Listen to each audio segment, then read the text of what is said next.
আসসালামু আলাইকুম।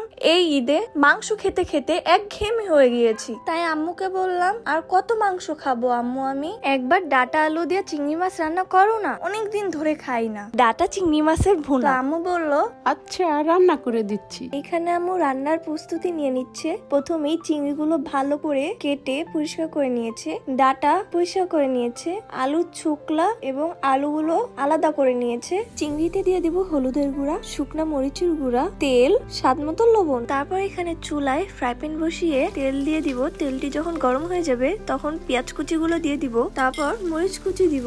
এরপর হালকা করে নাড়াচাড়া করে নিব। হালকা ভাজা ভাজা হয়ে আসলে আদা ও রসুন বাটা দিয়ে নাড়াচাড়া করে হলুদের গুঁড়া, শুকনা মরিচের গুঁড়া, ধনিয়ার গুঁড়া, স্বাদ মতো লবণ দিয়ে দিব।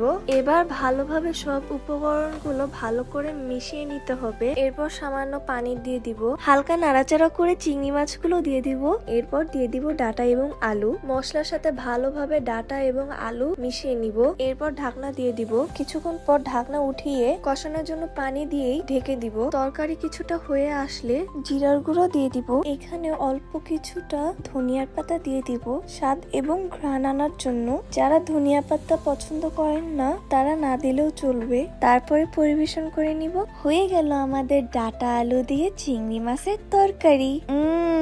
কি লোভনীয় খেতে। আমার কাছে আম্মুর রান্না খুবই ভালো লাগে। আমার এই আম্মুর রান্নাটা অবশ্যই ট্রাই করবেন। ভালো লাগলে কমেন্টে জানাবেন। সবাই ভালো থাকবেন, সুস্থ থাকবেন। আল্লাহ হাফেজ।